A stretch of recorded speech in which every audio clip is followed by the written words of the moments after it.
Sir నమస్తే sir. నమస్తే. Sir మా అబ్బాయి మీకు హెయిర్ కట్ చేసిండు, హెయిర్ డై చేసిండు. నేను ఒక వీడియోలో చూసిన అబ్బాయి చేస్తూ ఉంటే సార్ అప్పటి నుంచి ఎప్పుడు షాపు పోయి ఆ చెయ్యితో నేను చేసుకోవాలనే ఒక కోరికతో నాకు టైం దొరకక టైం కల్పించుకొని సార్ ఈ టైంలో చేయించుకోవాలనే తో వచ్చి ఈరోజు ఈ షాప్లోకి వచ్చి చూసుకున్నాక నాది 69 సంవత్సరాల ఎక్స్పీరియన్స్లో ప్రథమంగా ఇంత మంచిగా ఇంత నీట్గా ఉన్న ప్లేస్లో ఇంత చక్కని అబ్బాయితోని చేయించుకోవటం నాకు ఎంతో అదృష్టంగా భావించి ఈ పిల్లలు టైం వేస్ట్ కాకుండా ఒక టైంలో బిజినెస్ కోఆపరేట్ చేసి పార్ట్ టైంలో చదువుకుంటూ ఆ చదువులో నెంబర్ 1 వెహికల్ తోలుతాడు, నెంబర్ 1 షాప్కి వస్తాడు, మా షాప్కి మంచిగా అందరితో హాయ్ అని మాట్లాడతాడు. ఆ తీసుకుపోయిన తర్వాత నేనే ఎంత తక్కువలో ఉన్నా అనే ఫీలింగ్ నాకు వస్తుంది. ఇంత చిన్నతనంలో ఇంత బాగున్నాడంటే ఎదుగుతే ఎంత బాగుంటాడు.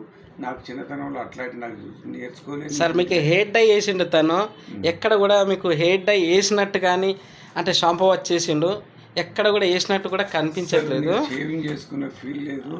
హెయిర్ కట్ కూడా మీకు సెట్ అయ్యేటట్టు చేసిండు. దానిపైన మీ అభిప్రాయం సార్? అసలు కటింగ్ చేసుకున్నారా అనే ఫీలింగ్, బయటకు పోతే ఇప్పుడు కటింగ్ చేసుకున్నారా ఇది ఏంటిదనే ఆలోచన లేకుండా అనుమానం లేకుండా ఎంత చక్కగా చేసిందంటే నేను ఫస్ట్ టైం చూడటం 14 ఇయర్స్ బాబు, 14 ఇయర్స్ బాబు 10th క్లాస్కి వెళ్తున్నాడు. ఇప్పుడు హ్యాండ్స్ అప్, ఫ్యూచర్గా బాగుంటాడని చెప్పి మా సేటు నేను హ్యాండ్స్ కంగ్రాచులేషన్ చెప్తున్నా. ప్రతి ఒక్కరు ఇట్లా ఉండాలని చెప్పి తన కులవృత్తిని కాపాడుకుంటూ ఆ కులవృత్తికి సరైన న్యాయం చేసుకుంటూ వచ్చిన వాళ్ళతో మంచిగా మాట్లాడుకుంటూ చక్కని ఫలితానం ఉన్నది.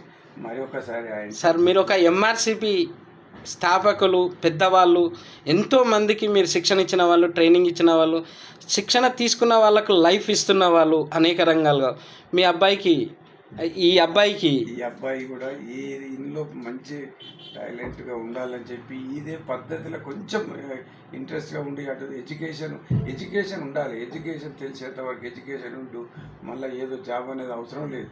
ఈ వృత్తిగా పోతే 10 మందిని చదువుతాం. ఇప్పుడు పని నేర్చుకున్న తర్వాత ఇంకో బాబుని పెట్టుకొని ఇంకో జాబ్ పెట్టి ఒక ఓనర్ ఎదిగి సమాజానికి ఒక ఆదర్శకుడు అవుతాడని చెప్పి 100% బాబా దగ్గర ఉండే ఆలోచనలు, యాక్టివిటీసు తప్పుదల ఎదుగుతాడని చెప్పి మరొకసారి కంగ్రాచులేషన్ బ్లెస్సింగ్ ఇస్తున్నాను. Thank you.